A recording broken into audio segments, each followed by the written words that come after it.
The greatest form of urbanization in global history is presently being registered from Chinese rural to urban areas. The Chinese urban population has registered a significant jump from approximately 10% in 1949 to about 50% presently. It is approximated that by 2013, the population of Chinese citizens residing within urban regions will form about two-thirds of China's total citizens. Considering the experience of advanced nations such as Japan and the United States, whose urban populations make up three-quarters of the total, it is further projected that China's urbanization will carry on beyond 2030. Following the rapid promotion phase, it can be argued that the process of urbanization across China is still in transition, implying that various parts of China are going through the urbanization process in different rates. The earliest developing cities across China that include Beijing, Shanghai, Guangzhou, and Shenzhen have the wealthiest and the most educated individuals across China. Nonetheless, they are presently competing with newly developed urban cities. Urbanization is no doubt propelling the rate of economic development across China, as the Chinese government perceives it to be one of the agendas that have to be focused on over the course of the next few decades. Additionally, the process of urbanization is regarded as the pathway of lifting millions of Chinese citizens from poverty. Household registration called hukou. This was created from the Mao era when the Communist Party decided to segregate urban and rural residents and give them different welfare benefits. These days did not stop migration, but slows down by making it very difficult for rural hukou holders to get access to urban schools, hospitals, and subsidized housing. The rate of urbanization in China is further above the rate of urbanization in Africa, that stands at 43%, but is below the urbanization rate of Oceania, Europe, Latin America, and North America, that stands at 68%, 74%, 78%, and 82% respectively.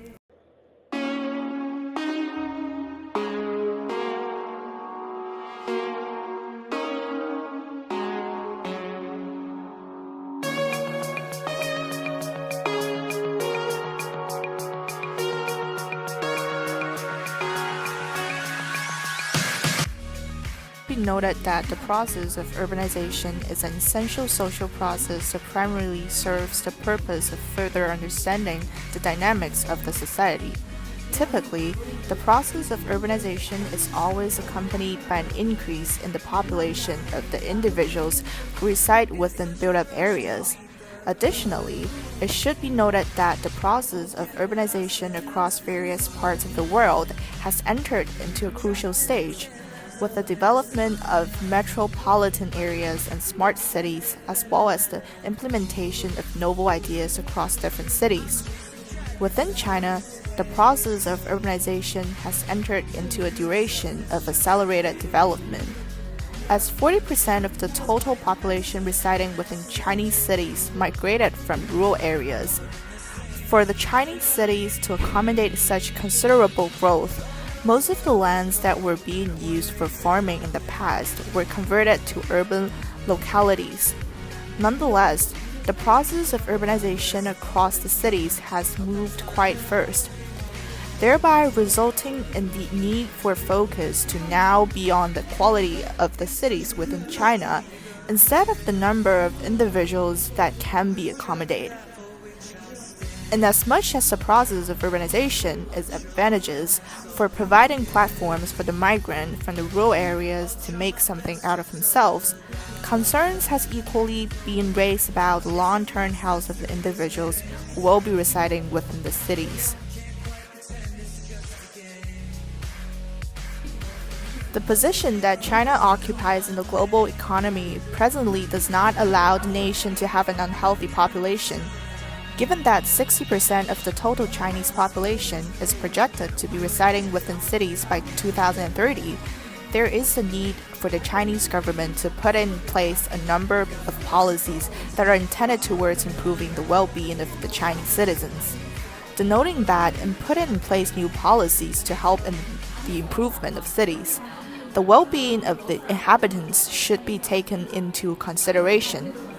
This implies that resources should be available to ensure that the environment within urban areas is safe for work and long-term stay. One of the policies that the Chinese government should consider put in place is the implementation of policies that require its citizens to use electric cars. This will be essential in reducing the rate of emissions into the air, considering that 1,000 new cars are always used in China every day. In like manner, the safety of the water being used across the urban cities should further be maintained by making sure that the companies that deal with the supply of water adhere to the regulations that have been put in place. It is equally unfortunate that most of the individuals who are affected by the illnesses are migrants from rural areas. As a developed nation, China should make sure that all its citizens are well taken of in spite of their social status and or their economic background.